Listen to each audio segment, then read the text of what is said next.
Alright, we got the bad economic data last week that the second quarter GDP plunged by worst ever, 32.9% due to the pandemic. Why is this the case, and how come all the big tech companies all made better than expected numbers? Are we heading towards a cyberpunk-style future in which a few companies own and run everything? Let's talk about this.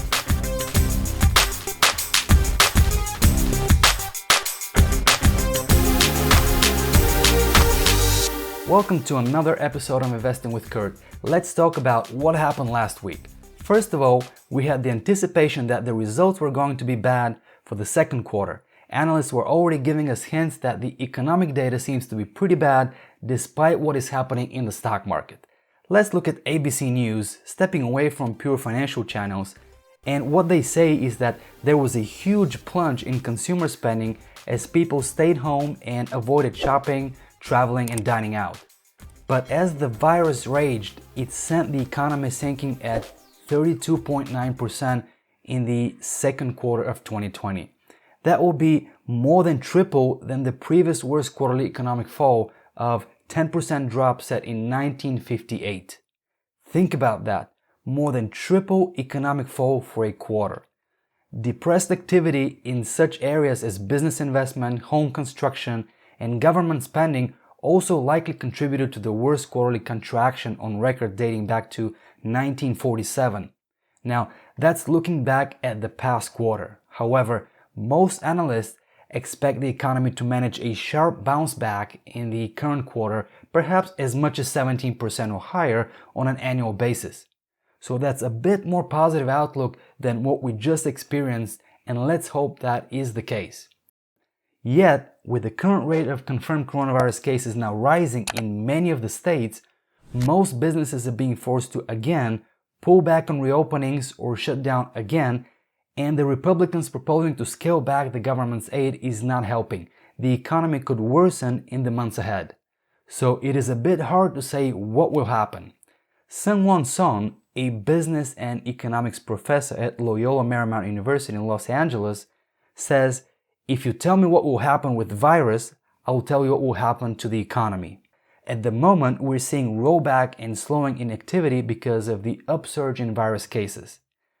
Let's switch to CNBC, where they have a bit more detailed information and facts to look at, which explain and put this further into context. So they say that GDP from April to June plunged 32.9% on an annualized basis. In fact, economists surveyed by Dow Jones had been looking for a drop of 34.7%. So it did perhaps not as bad as the analysts predicted, but it's definitely a record-breaking quarter. Now what I want to look at is the chart that CNBC provides that puts all of this into context. If we zoom in the chart they give us all the economic booms and busts since way back, and we see plotted all kinds of major events. So 1890s recessions, in 1921 Q2 was down about 28%, a significant event which pales to Q2 of 2020. We got the Great Depression, we also have World War II, we have the Great Inflation, the Great Recession, and today, Q2 of 2020, dropping so sharply down by 32.9%. So I think that really paints the picture. But, what is actually happening with the market? We're seeing the big tech companies, they reported better than expected results, strangely. They all rallied, each and every one of them. For example, Apple jumped 10% after their positive earnings and the split of their shares. Stocks wiped out earlier losses and closed higher on Friday as the biggest tech companies and the market leaders like Amazon and Apple and Facebook, they soared after posting stellar quarterly results. The major indices, they all reported positive growth. They all rallied. As a matter of fact, looking at another one of those CNBC charts, the market, that is S&P 500, closed at 3271, which is a huge jump from back when it was down 34% in March. And the explanation is that those 5 or 6 big tech companies, they're all driving all the growth. Apple reported a blowout quarter, sending shares up 10.4%.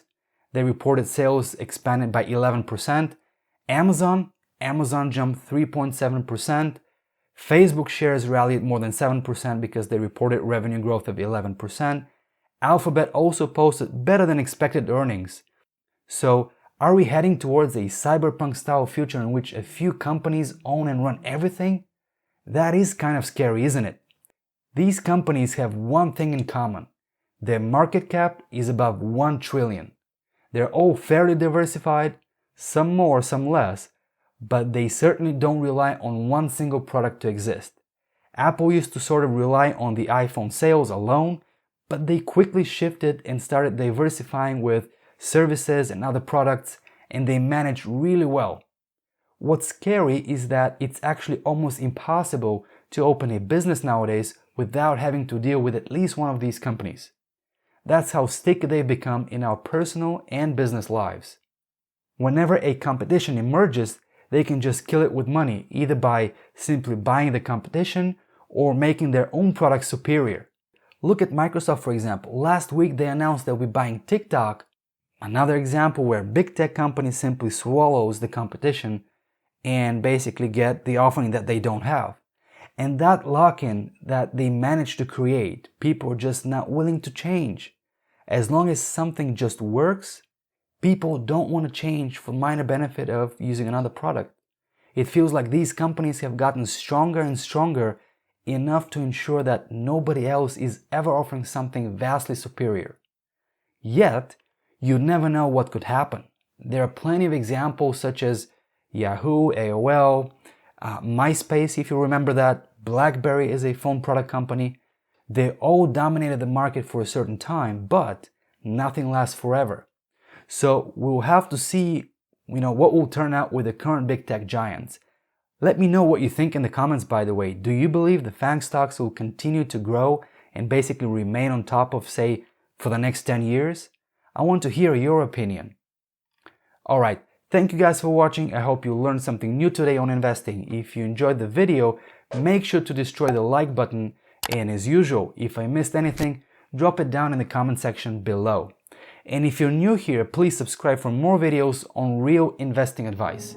I'll be taking a break for the next 2 weeks from work and YouTube, so meanwhile, check out some of my other videos from my investing playlist where I talk about all the most important topics on investing and teach you what to do.